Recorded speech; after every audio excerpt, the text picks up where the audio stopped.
Alright, so this is part two of my update, and so I wanted to talk to you a little bit more about personal issues and stuff like that, and besides only like bodybuilding stuff. So, okay, I started taking tea, really probably 2000, late 2008. Alright, and so I've been 4 years on tea. Um, yeah, so the changes that have been on tea that I've experienced, more facial hair. That took a long time, and it's still, like you see, I've been on it for quite a while. And the only really thing I do have is this thing in my little chivo, and I've been told by certain people in my life that that's actually a good thing, not to be that so hairy. So I have a little peach buzz on my chest. I'm not gonna show you that. And my voice is still the same. At least I feel so. My singing voice is not though. It's because when I sing now, I can't hit certain notes I used to be able to hit, like high registers. Uh, but I don't really sing a lot in public, so um, that's neither here nor there. Um, my hands, have always been pretty big, but I feel like they've gotten bigger, especially like where the muscularity of the hand would be.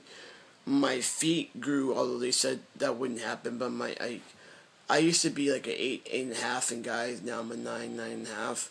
So don't ask me how it happened. I'm just telling you what happened. Of course, I'm a lot heavier now. Yay! But I actually wanted that, so I didn't really care about that. On the social level, uh, romantically being trans is harder.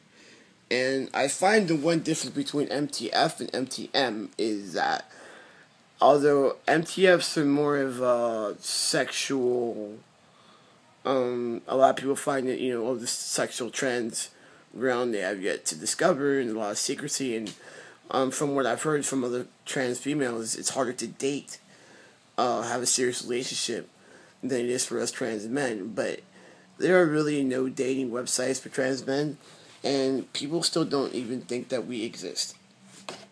You know, so it's hard. Like I just find it over general just hard.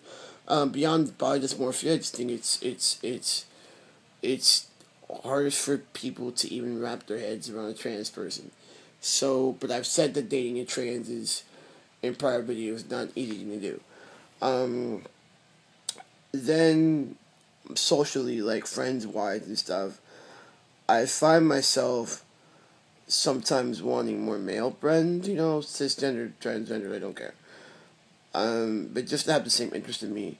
I've when I started my transition, I really started to get a chance to express certain things, and really dig down into things I never could before, like sports and mixed martial arts. And so when I go out, I want to do that.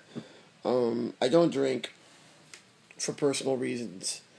So I'm not one of those guys. So I'm gonna go have a beer with the dudes. I'd rather just go like watch a fight with the guys. But I do have all sorts of male friends, gay and straight, and so they do play a part in my development. Socially, as far as my interaction with friendship with girls, what's really funny is that even though I'm trans, and I actually prefer female friendships. I don't know why that is, but I just prefer female friendships. But I have friendships with dudes. But my preference is always going to be chicks. And it's probably not, sorry, for reasons that you think. Work wise, I still refuse to come out of the closet and tell people at work that don't need to know. I just don't know. That's just not going to happen. I'm not comfortable with that. Maybe one day I will be, but today, right now, no. Family wise, my family, my immediate family, mom and dad, are great. I couldn't ask for anything more on that end. They really do help with my transition and me feeling comfortable with it. My mom, it was funny the other day, she's like, we really have to, get your top surgery. So my mom and my dad are, kudos to them. They're the coolest moms and dad. a son could ever have. Um, Distant family, I just don't feel like I need to tell you. I think if you come to my house and not notice that there's a big change, especially because now I have facial hair and I look more male than ever before, you know? So I really feel like it's dumb to not notice, you know? Trying to think. Yeah, man, so, I mean, there aren't that, like, really big changes yet, and I think the biggest change really is that I generally feel a little more comfortable in my skin. But there's still, I have still body dysmorphia issues. And I think I always will have because I'm not really interested in bottom surgery. So, I mean, being a man without the package is kind of, for some women, hard to accept, and for some societal people, hard to accept. And sometimes I really wish I did have it. But, it is what it is, and you just gotta live it day by day. And that's basically an update for me right now. I don't really have a lot going on, but feel free to comment or, send me a message. I could use all the support and vice versa, give you all the support possible. So that's it for now, and guys have a great week. Hopefully we'll be talking very soon. Bye.